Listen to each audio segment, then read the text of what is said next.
যারা নতুন দর্শক রয়েছেন তারা এখনই আমাদের চ্যানেলটি সাবস্ক্রাইব করে পাশে থাকা বেল আইকনটি ক্লিক করে দিন। তো গাইস, প্রথমে এই ব্যাপারটি দেখুন। এই অমানবিকতা অমানবিক আরে তো জীবাটি কেমন এই ব্যক্তি কোনোভাবে অমানবিক শব্দটি উচ্চারণ করতে পারছে না।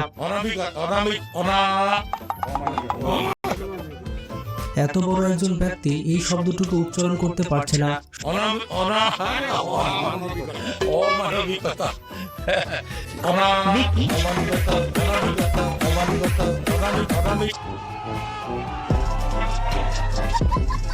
সত্যি হাস্যকর বিষয়। অনেকবার চেষ্টা করো এই ব্যক্তি কোনোভাবেই এই শব্দটি উচ্চারণ করতে পারছে না। তো যাই হোক, এখানে এই চাচাকে দেখুন। আল্লাহ সহ্য করবে না। যার হয় তুমি ঠিক দাও কেন?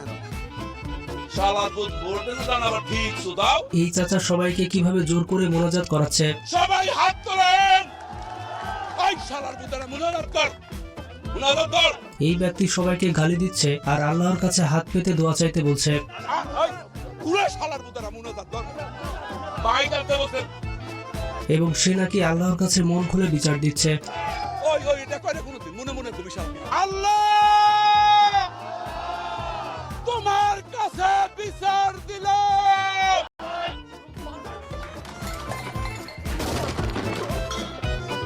তো যাই হোক, এবার এই ভদ্র মহিলা দেখুন।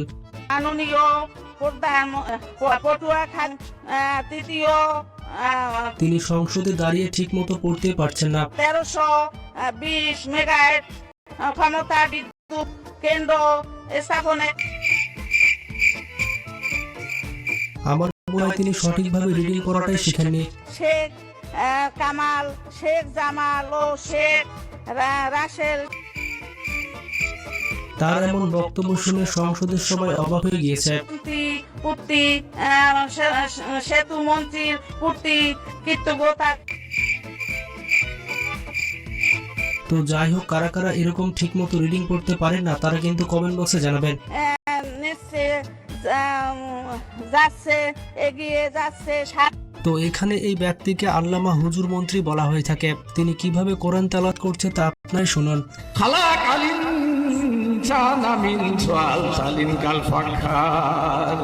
তিনি কোরআন তেলাওয়াত করছে না গান বলছে সেটা আমি ঠিক মতো বুঝতে পারছি না।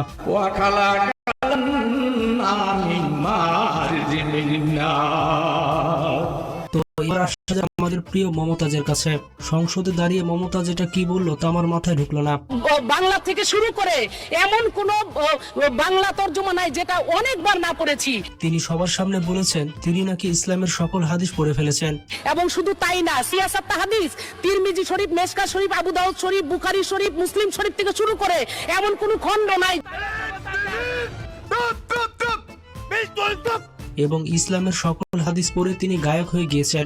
আপনি তো সেলসেলায় বেচতে যাবেন। তো মমতাজের বক্তব্য শুনে আপনি বুঝতে পারছেন যে তিনি কত বলেছেন। তাকে দেখে নিজের যা বল তুই আমার আগে করে নে। তো যাই হোক, এখানে এই মন্ত্রী সংসদে দাঁড়িয়ে কি বলছে। স্পিকার 2016-17 অর্থ বছরে 2016-17 অর্থ বছর বলা বাদ দিয়ে 1916-17 অর্থ বছর বলছে। সম্পূরক বাজেট মাননীয় মন্ত্রী 2016-17। তো এটা কেমন মন্ত্রী তা আমার মাথায় ঢুকলো না। তো এখানে এই হুজুর কি দোয়া করছে তা আপনারাই শুনুন। জাতির জনক এবং তার পরিবারকে যারা হত্যা করেছে, আল্লাহ সকলকে তুমি জান্নাত দান করে দিও আল্লাহ। তিনি আল্লাহর কাছে দোয়া করছেন বঙ্গবন্ধু এবং তার পরিবারকে যারা হত্যা করেছে তাদেরকে যেন আল্লাহ জান্নাত নসিব করেন। তো এখানে এই মহিলার বক্তব্য শুনুন। বেগম খালেদা জিয়া 2008 সালে তত্ত্বাবধায়ক সরকারের কোলে উঠেছেন। আবার কি কোলে উঠার সাত জেগে তিনি সবার সামনে বলছেন বাংলাদেশের সাবেক প্রধানমন্ত্রী খালেদা জিয়া নাকি তত্ত্বাবধায়ক সরকারের কোলে উঠেছেন। তো এটা কেমন কোলে উঠা তা আমি বুঝতে পারলাম না। তো আবারও চলে এসেছে মমতাজ বেগম। মমতাজ বেগম বিদ্যুৎ নিয়ে কি বলছে তা আপনারা শুনুন। শেখ হাসিনা সরকার নাকি বিদ্যুৎ এতটাই অ্যাভেলেবল করবে যে আপনারা ওই যে ফেরিওয়ালারা যেমন ঘুরে আর বলে চুরি বলে রাখবেন নাকি ভাই, এরকম বিদ্যুতের অবস্থা আমাদের হবে। আমাদের ঘুরতে হবে, বিদ্যুৎ রাখবেন নাকি বিদ্যুৎ। দেরিওয়ার মতো বিদ্যুৎ ঘরে ঘরে যে বিক্রি করতে হবে। তো যাই হোক, এখানে এই মহিলা আল্লাহর কাছে কি দোয়া করছে শুনুন। বঙ্গবন্ধু শেখ মুজিবুর রহমানকে যারা হত্যা করেছে, আল্লাহ তাদের নির্মমভাবে তার ফ্যামিলিকে হত্যা করে তাদেরকে জান্নাতুল ফেরদৌস নসিব করিয়ে দিও আল্লাহ। বঙ্গবন্ধুর হত্যাকারীদের জন্য তিনি জান্নাত চাইছেন, মানে কি একটা অবস্থা। তো এখানে শামীম ওসমানের খেলা হবে বক্তব্য শুনে নিন।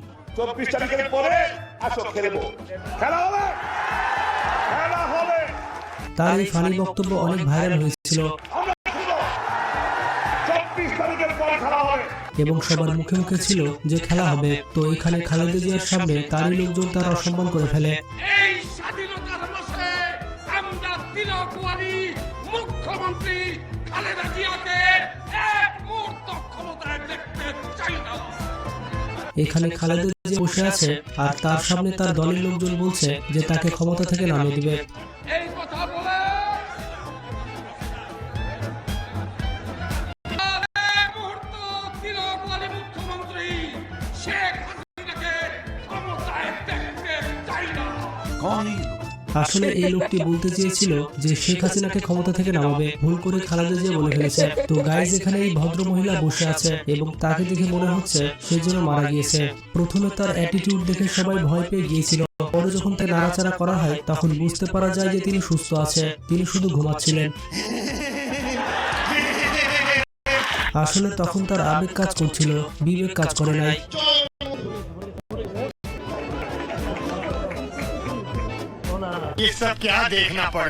তো যাই হোক, মাননীয় প্রধানমন্ত্রী শেখ হাসিনা মাঝে মধ্যে এমন বক্তব্য দিয়ে ফেলে যার জন্য জনগণ প্রস্তুত থাকে না। মাননীয় প্রধানমন্ত্রী এক ইন্টারভিউ বলেছিলেন তিনি মাংসের বদলে কাঁঠাল খেয়ে থাকেন।